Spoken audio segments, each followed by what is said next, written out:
60 साल का श्यामू जिस भी बांझ औरत से शादी करता वो गर्भवती हो जाती। राज जानकर आपके भी रोंगटे खड़े हो जाएंगे। बहुत सी बांझ औरतों को बच्चे की खुशी देने वाला सीतापुर गांव का एक 60 साल का श्यामू जो जिस किसी भी बांझ औरत से शादी करता उसे बच्चे की प्राप्ति हो जाती। आखिर श्यामू ऐसा क्या खाता है ये जानकर आपकी भी रूह कांप जाएंगी। मेरे बाबा जो सारी उम्र अपना सीना चौड़ा करके लोगों के सामने चलते रहे, आज मेरी वजह से उनका सर झुका हुआ था और अपने हाथ जोड़कर एक 60 साल के आदमी से मिन्नतें कर रहे थे कि मेरी बेटी से शादी कर लो। वो 60 साल का आदमी और कोई नहीं बल्कि मेरे बाबा का दोस्त श्यामू था, जो किसी भी बांझ औरत से शादी करता तो उसके बच्चे हो जाते थे। पूरे गांव में उसके चर्चे थे और ये कोई सुनी सुनाई बात नहीं थी, सब कुछ सच था। कैसे बांझ औरतें श्यामू से शादी करके बच्चे पैदा करती थी। पहले जब उन औरतों को बांझ होने के ताने मिलते थे, श्यामू से शादी करने के बाद वो बच्चे की मां बनकर समाज में इज्जत पाती थी। मैं और बाबा श्यामू के घर पर ही बैठे थे और मेरी शादी के लिए बाबा श्यामू को मना रहे थे। मुझे सुबह शाम बांझ होने के ताने मिलते थे। मेरे बाबा से यह बात सही नहीं जा रही थी। लोगों के तानों से तंग आकर मेरे बाबा ने फैसला किया कि वो मेरी शादी श्यामू से करवा देंगे। इसीलिए वो उसके सामने हाथ जोड़कर कह रहे थे कि तुम मेरी बेटी से शादी कर लो। बाबा कह रहे थे कि तुमने तो कई औरतों से शादी करके उनके माथे से बांझपन का दाग हटाया है, मेरी बेटी से भी शादी करके ये दाग उसके ऊपर से हटा दो। मैं तो वहाँ खामोश बैठी थी। मुझे तो कुछ भी समझ में नहीं आ रहा था कि ये सब क्या हो रहा है। मैंने अपने बाबा के दोस्त को हमेशा अपने बाबा की तरह ही समझा था और मैं उनको चाचा कहा करती थी। अब भला मैं उनसे शादी कैसे कर सकती थी, मगर बाबा ने मेरे आगे अपने हाथ जोड़कर मुझसे कहा कि तुम श्यामू से शादी कर लो और मुझे अपने साथ यहाँ लेकर आ गए। बाबा ने श्यामू से भी यही कहा कि मेरी बेटी को कोई ऐतराज नहीं है तुमसे शादी करने में। श्यामू चाचा ने चौंक कर मुझे देखा और बाबा को बाहर जाने के लिए कहा। फिर चाचा मुझसे कहने लगे कि तुम्हें याद है ना तुम्हारा और मेरा रिश्ता क्या है, तुम मुझे चाचा कहती हो। उनकी बात सुनकर मैं अपने अतीत में चली गई। पिछले 2-3 साल मेरी आंखों के सामने आने लगे। हमारे गांव में एक श्यामू नाम का आदमी था जिसे सब लोग श्यामू चाचा कहते थे। छोटा हो या बड़ा, उन्हें सभी लोग श्यामू चाचा कहकर पुकारते थे। वो मेरे बाबा के भी बहुत अच्छे दोस्त थे। मुझे अच्छे से याद है जब मैं 6ठी कक्षा में पढ़ती थी, हम सब गांव के बच्चे मिलकर उनके घर टीवी देखने जाते थे, क्योंकि हमारे पूरे गांव में सिर्फ उन्हीं के घर में टीवी था। हैरत की बात तो ये थी कि वह अपने घर में अकेले रहते थे। उनके घर में कोई भी औरत नहीं थी। हम बच्चे उनसे पूछते थे कि श्यामू चाचा आप शादी क्यों नहीं कर लेते। उस समय हमें शादियों में जाने का बहुत शौक था। वो भी हमसे कहते कि बच्चों अभी मेरी शादी की उम्र नहीं हुई है। उनकी ये बात सुनकर हम सब बच्चे हंसने लगते थे, क्योंकि वो हमारे माता पिता की उम्र के ही थे। जब मैं छोटी थी तो गांव के बच्चों के साथ पूरे गांव में घूमती रहती थी। जब मैंने 10वीं कक्षा पास कर ली तो मेरी माँ ने मुझे घर पर ही बिठा लिया।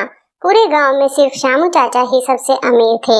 उनकी ना कोई पत्नी थी और ना ही कोई बच्चा था।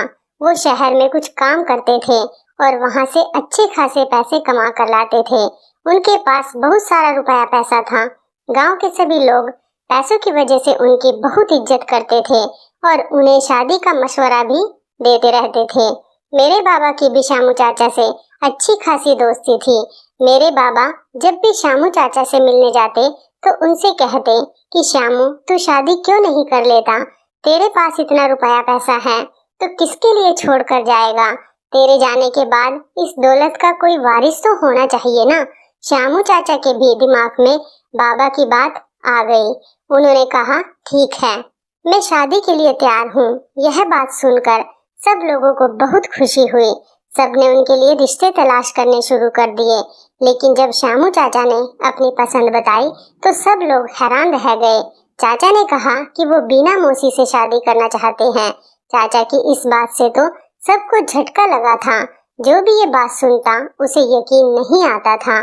सब सोच रहे थे कि चाचा आखिर बीना से शादी क्यों करना चाहता है। बीना मासी हमारे गांव की वो औरत थी जिसे उनके खानदान वालों ने भी छोड़ दिया था। बीना मौसी की शादी हमारे गांव में ही हुई थी, लेकिन शादी के 6 साल बाद भी वो मां नहीं बन सकी, तो उसके पति ने उसे बांझ कहकर तलाक दे दिया था। कुछ समय बाद उन्होंने दूसरी शादी कर ली, मगर इस बार भी बच्चे की वजह से उनका घर न बच सका।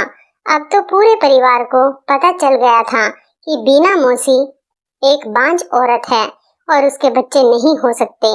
इस वजह से उसने किसी से शादी नहीं की थी। उनके परिवार वालों ने भी उन्हें छोड़ दिया था। वो लोगों के घरों में काम करके अपना गुजारा करती थी। वो औरत जिसको उसके खुद के परिवार ने ही छोड़ दिया हो और उसका रिश्ता आ जाए, वो भी इतने अमीर आदमी का, तो हैरत तो होगी ही ना। जब मेरी माँ ने यह बात सुनी तो कहने लगी, मुझे तो कुछ गड़बड़ लगती है जो शामू ने उसके लिए रिश्ता भेजा है। जरूर उसने ही शामू को अपने पीछे लगा रखा होगा। बाबा ने माँ को डांटते हुए कहा कि बिना वजह किसी पर इल्जाम नहीं लगाते। वो तो बेचारी बहुत शरीफ औरत है, उसे तो पता भी नहीं था कि शामू ने उसके लिए रिश्ता भेजा है। इस समय यह सारी बातें हो रही थी। मुझे बहुत हैरानी हो रही थी क्योंकि चाचा की उम्र 60 साल थी।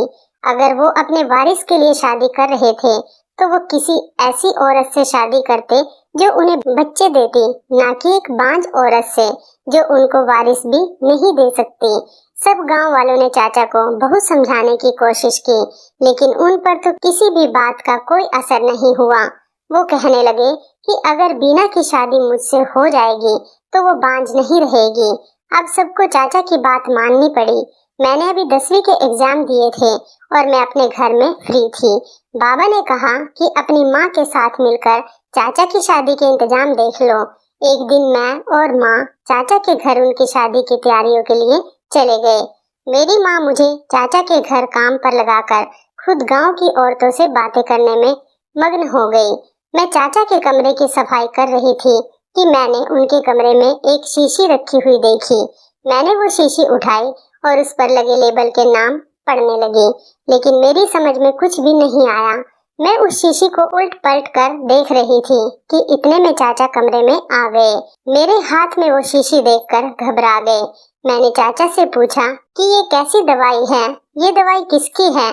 उन्होंने मेरे हाथ से वो शीशी लेकर दोबारा उसी जगह पर रख दी और मुझसे कहने लगे कि ये हर मर्ज की दवाई है, इसको खाने से शरीर में ताकत आती है। तेरी बीना मौसी को मैं ये दवाई खिलाऊंगा। मैं हैरत से उस शीशी को देखने लगी। चाचा ने मुझे मना कर दिया और कहने लगे कि आज के बाद मैं उसे हाथ ना लगाऊं। खैर, चाचा की शादी हो गई। बीना मौसी उनकी दुल्हन बनकर उनके घर पर आ गई। सब चाचा का मजाक बनाते थे कि उन्होंने एक बांझ औरत से शादी की है, अब ये भी सारी उम्र बच्चों के लिए तरसते रहेंगे। लेकिन शादी के कुछ ही दिनों बाद बीना मौसी प्रेग्नेंट हो गई। किसी को भी इस बात का यकीन नहीं आ रहा था, लेकिन गांव की दाई ने बताया कि यह खबर सच्ची है। मैं साइंस सब्जेक्ट पढ़ रही थी। जब मैंने ये खबर सुनी तो मुझे भी बहुत हैरत हुई। मैंने अपनी टीचर से पूछा, मैडम, अगर एक बांझ औरत शादी कर ले तो क्या वो माँ बन सकती है? टीचर जी कहने लगी कि ऐसा नहीं हो सकता। ये सब तुम्हें किसने बताया? मैंने जब उन्हें श्यामू चाचा और बीना मौसी की कहानी बताई तो वह दंग रह गई और कहने लगी कि हो सकता है भगवान ने कोई करिश्मा दिखाया हो। भगवान तो जो चाहे वो कर सकता है, जिसे चाहे बच्चे दे सकता है।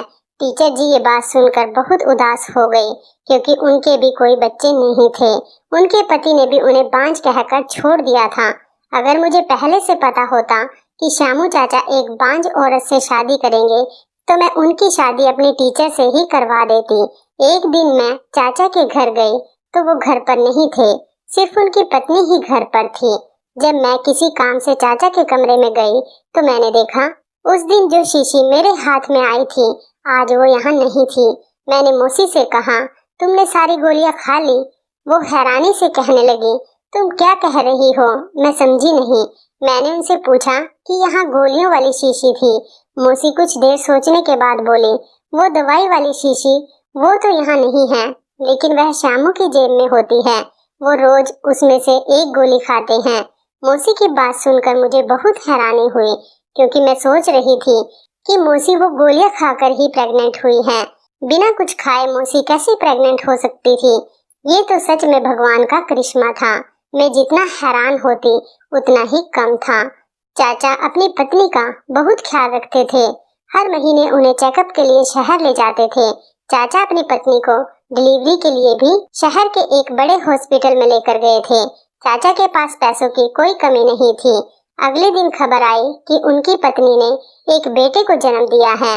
वो दोनों अपने बेटे को लेकर गांव आ गए थे। सब लोग बहुत खुश थे। पूरे गांव में मिठाइयाँ बांटी जा रही थी।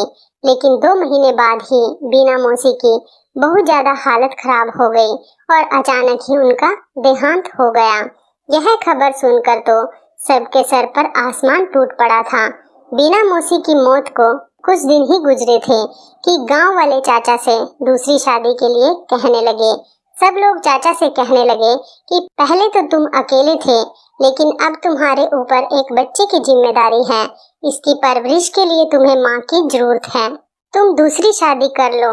लेकिन चाचा ने कहा कि मैं अगर अब शादी करूँगा तो किसी बांझ औरत से ही करूँगा। मुझे उम्मीद है कि मुझसे शादी करके उसकी गोद हरी हो जाएगी।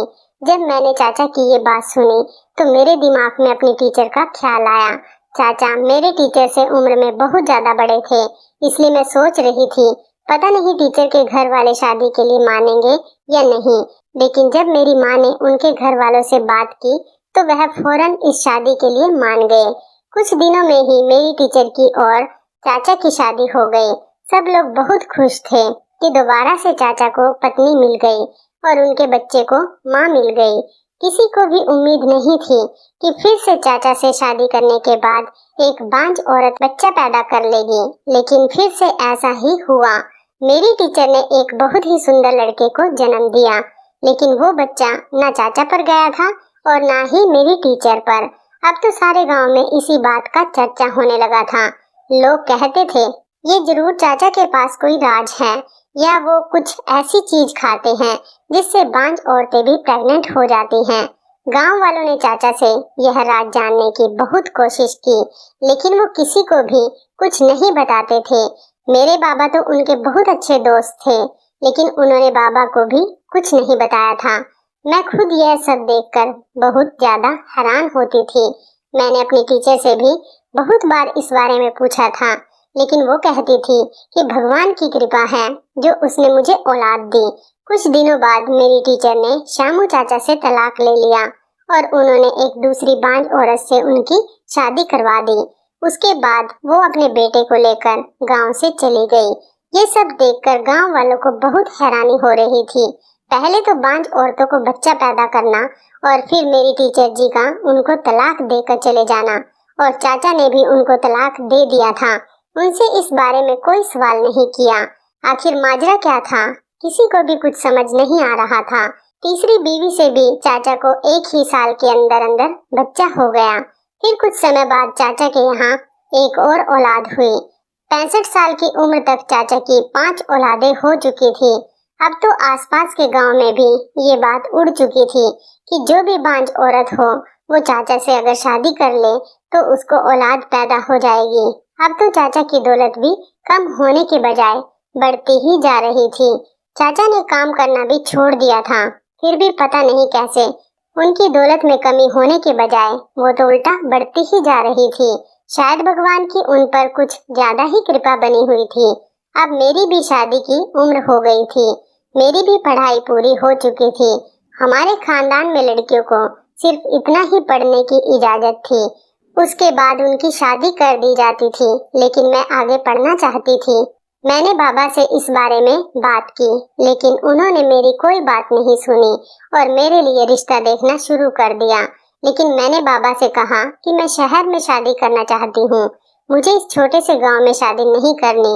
मैंने सुना था कि शहर के लोग बहुत खुले जहन के होते हैं, वो अपनी औरतों पर पाबंदी नहीं लगाते। मेरा बहुत मन था कि मैं घूमूं फिरूं और मेरा एक शौक था कि मैं बहुत सारी पढ़ाई करूं। मेरा ये शौक शहर जाकर ही पूरा हो सकता था। यहाँ गांव में रहकर तो मैं कभी भी नहीं घूम सकती थी अपने सपनों को पूरा करने के लिए मुझे शहर जाने की जरूरत थी, लेकिन मेरे बाबा का शहर में कोई नहीं था। हमारे सारे रिश्तेदार और जान पहचान वाले सब गांव के ही थे। इसलिए बाबा ने शामू चाचा से कहा कि वो कोई मेरे लिए शहर में रिश्ता देखे। वो शहर में शादी करना चाहती है। चाचा ने भी कहा ठीक है। बदकिस्मती से उन्हीं दिनों चाचा की पत्नी का फिर से देहांत हो गया और चाचा फिर से अकेले हो गए। उन्होंने अपने बच्चों के लिए एक आया रख ली। वो अपने बच्चे अकेले नहीं संभाल सकते थे क्योंकि उनकी भी अब उम्र हो गई थी। इस दौरान चाचा के पास कई बांझ औरतों के रिश्ते आए क्योंकि सब लोगों को पता चल गया था कि चाचा से शादी करने के बाद कोई भी औरत बांझ नहीं रहती। लेकिन फिलहाल चाचा ने शादी को मना कर दिया था। उनकी तबीयत भी अब ठीक नहीं रहती थी। इसी वजह से वो बहुत दिनों से शहर भी नहीं जा सके थे। वो अपने ही गम में थे। इसलिए बाबा ने उनसे दोबारा मेरे रिश्ते को भी नहीं कहा। लेकिन बाबा को मेरी शादी की बहुत जल्दी थी क्योंकि मेरी शादी की उम्र हो गई थी और सारे गांव वाले बातें कर रहे थे। मैंने सोचा कि इससे पहले बाबा मेरी शादी गांव में ही किसी के साथ कर दे, मैं खुद चाचा से अपने रिश्ते की बात कर आती हूँ। मैं चाचा से बचपन से ही बहुत हंसी मजाक करती थी, इसलिए मैं उनसे इस बारे में आराम से बात कर सकती थी। मैं अपने बाबा और माँ को बिना बताए चाचा के घर की तरफ चली गई। जैसे ही मैंने उनके घर में कदम रखा तो मुझे अंदर से जानी पहचानी सी आवाज आई। मैंने कमरे में झांक कर देखा तो मेरे पैरों तले से जमीन निकल गई क्योंकि मेरा शक ठीक निकला था। अंदर मेरी टीचर थी जो अपने बेटे को गोद में लिए हुए बैठी थी। वो चाचा से कह रही थी कि आप किसी बांझ औरत से शादी कर लें, उनको भी समाज में इज्जत मिल जाएगी और बच्चों की परवरिश भी अच्छे से हो जाएगी। चाचा कहने लगे कि अब मुझे किसी भी औरत पर भरोसा नहीं रहा। तुम लोगों ने तो ये राज अपने सीने में छुपा के रखा है कि कैसे मुझसे शादी करके बांझ औरतें प्रेग्नेंट हो जाती हैं। अगर किसी ने यह राज खोल दिया तो अच्छा नहीं होगा। पूरे गांव के सामने हमारी बेइज्जती हो जाएगी। मैं नहीं चाहता कि हम में से किसी की भी बदनामी हो। जो राज सालों से छुपा हुआ है वो छुपा हुआ ही रहे तो बेहतर है। अब मैं अकेला ही ठीक हूँ। मैंने बहुत गौर से उनकी बातें सुनने की कोशिश की, लेकिन मुझे उनकी कोई भी बात समझ में नहीं आई। लेकिन मुझे इतना अंदाजा हो गया था कि वो कोई राज की बात कर रहे हैं। शायद वो राज यही था कि चाचा की पत्नी बांझ होने के बाद भी कैसे बच्चे पैदा कर देती है। मगर उन्होंने पूरा राज खुलकर नहीं बताया, बंद लफ्जों में बात कर रहे थे, जिसकी वजह से मुझे कुछ भी समझ में नहीं आया था।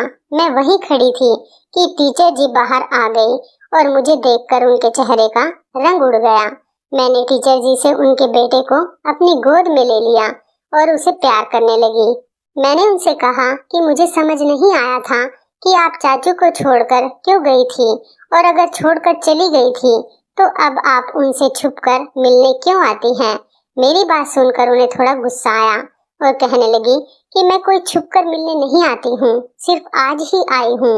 मुझे किसी ने बताया था कि उनकी पत्नी का देहांत हो गया, इसलिए मैं मिलने के लिए आ गई। मैंने भी टीचर जी से आंखें फेरते हुए कहा कि एक बार जो छोड़कर चला जाए वो पलटकर वापस नहीं आता। अगर आप उन्हें छोड़कर नहीं गई होती तो वो आज इस हालत में अकेले नहीं होते। लेकिन आपको तो पता नहीं किस बात की जल्दी थी कि आपने उनसे तलाक लिया और उनकी दूसरी शादी करवा कर यहाँ से चली गई। आप तो हमें मोहब्बत और वफा के बारे में पढ़ाती थी, लेकिन आप तो खुद ही किसी का साथ नहीं दे सकी और उसे छोड़कर चली गई। हमारी बातों की आवाज सुनकर चाचा बाहर निकल आए और वो मुझे गुस्से से देखने लगे। कहने लगे कि तुम क्यों ऐसी बदतमीजी कर रही हो, ये तुम्हारी बड़ी है। मैंने चाचा से कुछ कहना चाहा, लेकिन उन्होंने इशारे में मुझे चुप रहने के लिए कहा और टीचर जी से कहने लगे कि तुम जाओ, इसकी खबर मैं लेता हूँ। टीचर जी खामोश होकर वहाँ से चली गई। मुझे तो उन दोनों पर हैरानी हो रही थी कि तलाक होने के बाद भी वो आपस में इतने अच्छे से बात कर रहे थे। अक्सर देखा जाता है कि तलाक के बाद तो लोग एक दूसरे को देखना भी पसंद नहीं करते। यहाँ तो मामला ही उल्टा नजर आ रहा था। असल हैरत तो मुझे चाचा पर हो रही थी कि उन्होंने टीचर से शादी की, उनको औलाद दी, अपना नाम और पैसा सब कुछ दिया, समाज में उन्हें सिर उठाने के काबिल बना दिया। लेकिन फिर भी वो चाचा को तलाक देकर चली गई और चाचा ने भी उनसे कुछ नहीं कहा, बल्कि अभी वो उनसे इतने प्यार से बात कर रहे थे। टीचर जी के जाने के बाद चाचा मुझसे कहने लगे कि ये कौन सा तरीका होता है बड़ों से बात करने का, वो बड़ी है तुम्हारी, तुम्हें उनकी इज्जत करनी चाहिए। ये सब सुनकर मैं चाचा से कोई बात किए बिना ही अपने घर वापस आ गई। जब मैं अपने घर वापस आई तो मैंने देखा कि मेरे बाबा के दोस्त घर पर बैठे थे और मुझे जिस बात का डर था वही हुआ। वो मेरा रिश्ता लेकर आए थे और बाबा ने मेरा रिश्ता भी उनके बेटे से पक्का कर दिया था। मैंने बाबा से बहुत मना किया कि मैं उनके दोस्त के बेटे से शादी नहीं करूंगी, क्योंकि वो लोग अनपढ़ और जाहिल हैं। मैं इन लोगों में खुश नहीं रह सकती। लेकिन बाबा ने मेरी कोई बात नहीं सुनी और जबरदस्ती मेरी शादी अपने दोस्त के बेटे से करवा दी। मुझे शुरू से ही इनके घर का माहौल पसंद नहीं था। वो लोग बहुत अमीर थे, लेकिन तमीज नाम की उनके घर में कोई चीज नहीं थी। मेरे पास कोई और चारा नहीं था। मजबूरी में अपने बाबा की इज्जत की खातिर मुझे शादी करनी पड़ी। मेरी शादी को 3 साल हो गए थे। पिछले 2 साल मैंने जैसे भी गुजारे थे बस मैं ही जानती थी। मैं अपने ससुराल में बहुत मुश्किल से रह रही थी। मैं भगवान से दुआ करती थी कि इन लोगों से मेरी जान छूट जाए, लेकिन मेरी जान ऐसे छूटेगी मैंने ये नहीं सोचा था। मैं माँ बनने वाली थी तो मेरी ननद ने मुझे सीढ़ियों से धक्का दे दिया। मैं पेट के बल पूरी सीढ़ियों से गिरती हुई नीचे आ गई। जब मेरी आँख खुली तो मैं हॉस्पिटल के कमरे में थी। मैं अपने बच्चे को खो चुकी थी। डॉक्टर ने कहा कि अब मैं कभी माँ नहीं बन सकती। ये सुनकर मेरे ससुराल वालों ने मुझे मेरे माता पिता के घर में छोड़ दिया और कहने लगे कि जब ये हमें बच्चा नहीं दे सकती तो हम इसे अपने पास रखकर क्या करेंगे। बल्कि उन लोगों ने तो सारे गांव में ये उड़ा दी थी कि मैं अब बांझ हो चुकी हूँ। इसी वजह से मेरे रिश्ते आने भी बंद हो गए थे। बाबा जब भी घर से बाहर जाते तो लोग उनसे मजाक में कहते कि अपनी बेटी की शादी शामू चाचा से करा दो, ये भी बच्चे पैदा कर देगी। बाबा लोगों के तानों से तंग आ गए थे, इसलिए आज मैं अपने बाबा के साथ शामू चाचा के घर में बैठी थी। बाबा मुझे उनसे बात करने के लिए अकेला छोड़कर बाहर चले गए थे। चाचा मुझसे कहने लगे कि मैं जानता हूँ कि तुम हमेशा इस बात के पीछे पड़ी रही हो कि तुम्हें मेरा राज पता चल जाए कि कैसे बांझ औरतें मुझसे शादी करने के बाद बच्चे पैदा कर लेती हैं। तुम क्या, पूरा गांव ही मुझसे इस बारे में सवाल करता रहता है, लेकिन मैंने कभी भी किसी को कुछ नहीं बताया। लेकिन आज मैं तुम्हें अपना ये राज बता रहा हूँ। जब मैं 25 साल का था तब मैं बीमार हुआ और डॉक्टर के पास अस्पताल गया तो उसने मेरा पूरा बॉडी चेकअप करने के बाद बताया मुझे बचपन से ही बीमारी थी, लेकिन किसी ने इस बात को नोटिस नहीं किया और बढ़ते बढ़ते मेरी बीमारी इतनी बढ़ गई कि डॉक्टर को मेरा ऑपरेशन करना पड़ा। ऑपरेशन के बाद डॉक्टर ने मुझे बताया कि मैं अब कभी भी बाप नहीं बन सकता। अब मैं बाप बनने के हक से महरूम हो गया। पूरे खानदान में ये बात फैल गई थी। मेरे खानदान के ही लोग मुझे अजीब नजरों से देखते थे और मुझे ताने देते थे। हर कोई मुझ पर तरस खाता था। मेरी मंगनी टूट गई थी। मेरे छोटे भाई बहनों की भी शादी हो गई थी और सब अपनी अपनी जिंदगी में मगन हो गए थे। मेरे माता पिता के देहांत के बाद मेरे परिवार में किसी को भी मेरी जरूरत नहीं थी, इसलिए मैं अपना घर छोड़कर इस गांव में चला आया। अब मैं किसी से शादी तो नहीं कर सकता था, इसलिए मैंने काम करना शुरू कर दिया। मैंने दिन रात मेहनत करके इतने पैसे कमाए कि लोग मेरी बहुत ज्यादा इज्जत करने लगे। यहाँ मेरी कुछ लोगों से दोस्ती हो गई और मेरी जिंदगी अच्छी गुजरने लगी। मेरे दोस्त भी मुझसे शादी के लिए कहते थे, मगर मैं जानता था कि कोई भी औरत मेरा सच जानने के बाद मुझसे शादी नहीं करेगी। हर औरत की ख्वाहिश होती है कि वो माँ बने। जब मैं एक औरत को माँ नहीं बना सकता तो मैं उससे शादी भी नहीं कर सकता था। इसलिए मैंने सोचा था कि मैं जिंदगी भर अकेला ही रहूंगा। मैं अपने दोस्तों को ये बात कैसे बताता, इसलिए मैं उनसे कोई न कोई बहाना बना दिया करता था। मुझे बीना को देखकर बहुत दुख होता था। वो बेचारी भी मेरी तरह बचपन से ताने सुनती थी।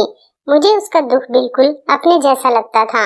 उस बेचारी को भी उसके परिवार वालों ने छोड़ दिया था, जैसे मुझे मेरे परिवार वालों ने छोड़ दिया था। जब मुझसे सब लोगों ने कहा कि मैं इतनी दौलत किसके लिए छोड़कर जाऊंगा, तो मुझे एहसास हुआ कि मुझे अपनी दौलत किसी के काम में लगा देनी चाहिए। मैंने सोचा कि मैं एक अनाथ आश्रम से बच्चे को लेकर उसकी बेहतरीन परवरिश करूंगा, लेकिन मैं अकेले बच्चे नहीं पाल सकता था। उसके लिए मुझे एक माँ की जरूरत थी। फिर मेरे जहन में ख्याल आया, मैंने बीना के लिए रिश्ता भेजा, लेकिन उसे सारी बात सब कुछ सच सच पहले ही बता दी थी कि वो भी माँ नहीं बन सकती और मैं भी बाप बनने के काबिल नहीं हूँ, तो हम दोनों शादी कर लेते हैं और बच्चे को गोद ले लेंगे।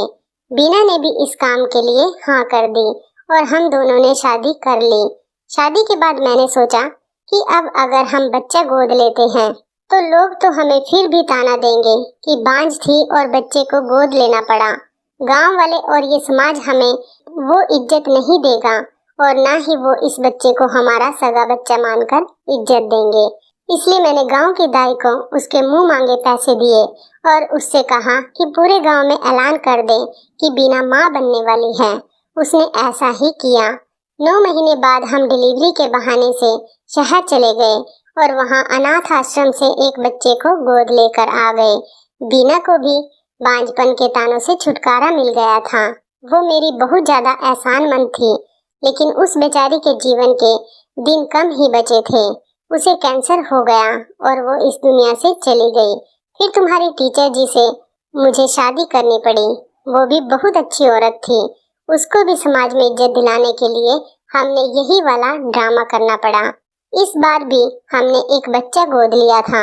मेरी ख्वाहिश थी मैं इन बच्चों की परवरिश बहुत अच्छे से करूं। एक दिन तुम्हारी टीचर का पहला पति हमारे घर पर आ गया और वो मुझसे कहने लगा कि मैं उसे छोड़ दूं, क्योंकि वो तुम्हारी टीचर से बहुत मोहब्बत करता है और उसके साथ रहना चाहता है। उसे अपनी गलती का एहसास था, लेकिन तुम्हारी टीचर ने मना कर दिया। उसने कहा कि वो भी अपने पहले पति से बहुत प्यार करती है, लेकिन मुझे नहीं छोड़ सकती। मेरी वजह से उसे समाज में इज्जत मिली है। अब वो मुझे किसी भी हाल में छोड़कर नहीं जाएगी। लेकिन मैंने उसकी खुशी की खातिर उसे छोड़ दिया। वो मुझे तलाक देना नहीं चाह रही थी, लेकिन वो अपने पति से बहुत प्यार करती थी और मैं दो प्यार करने वालों को अलग नहीं कर सकता था। इसलिए मेरे जोर देने पर उसने मुझे तलाक दे दिया। तलाक होने के बाद उसने मेरी शादी अपनी एक बांझ सहेली से करवा दी, ताकि मैं अकेला ना रहूं और मेरे बच्चों की भी परवरिश अच्छे से हो सके। उसे भी मेरे बारे में सब कुछ मालूम था। उसे रहने के लिए एक छत चाहिए थी। बैठे बिठाए उसे पति और औलाद और इज्जत मिली, तो वो भी मेरी शुक्रगुजार हो गई। तुम्हारी टीचर अपने बेटे को साथ लेकर चली गई, क्योंकि वो उसकी परवरिश खुद करना चाहती थी। इसलिए मैंने उसे वो बच्चा ले जाने दिया और खुशी खुशी उसे रुखसत कर दिया। मेरी तीसरी पत्नी भी बहुत अच्छी थी। उसके बाद हमने 2 बच्चे अडॉप्ट किए थे, लेकिन उसकी जिंदगी भी बहुत थोड़ी थी।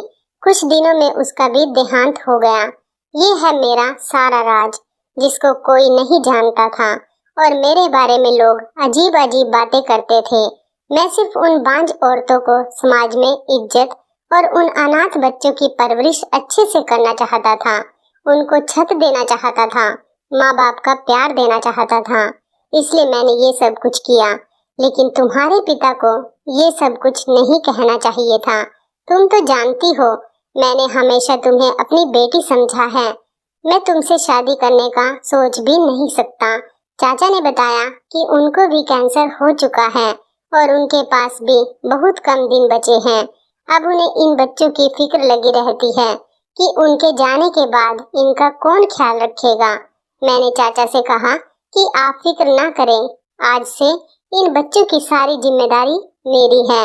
मैं इनको इनकी माँ बनकर पालूंगी और आपका ये राज भी मेरे सीने में दफन रहेगा। मैंने बाबा से भी साफ साफ कह दिया कि औलाद का क्या है, मैं इन बच्चों को ही पालकर अपनी जिंदगी काट लूंगी। कुछ दिनों बाद चाचा का देहांत हो गया। उन्होंने अपनी सारी जायदाद इन बच्चों की और मेरे नाम कर दी थी। अब मुझे अपनी जिंदगी का मकसद मिल गया था। किसी की शादी न होने से या बच्चे ना होने से उसकी जिंदगी खत्म नहीं हो जाती, बल्कि उसे अपनी जिंदगी गुजारने के लिए कोई ना कोई मकसद मिल ही जाता है, जैसे मुझे मिल गया था। तो इस कहानी के बारे में आपकी क्या राय है, कमेंट करके जरूर बताइएगा। दोस्तों, आपको हमारी ये मजेदार कहानी कैसी लगी, आप हमें कमेंट बॉक्स में जरूर बताएं। यदि आपके पास भी ऐसी कोई प्यारी सी कहानी है या फिर ऐसी कोई कहानी जिससे कुछ शिक्षा मिले, तो आप हमारे साथ उसको जरूर शेयर करें। दोस्तों, यदि आपको हमारी ये वीडियो अच्छी लगे तो आप हमारे इस वीडियो को लाइक शेयर जरूर करें।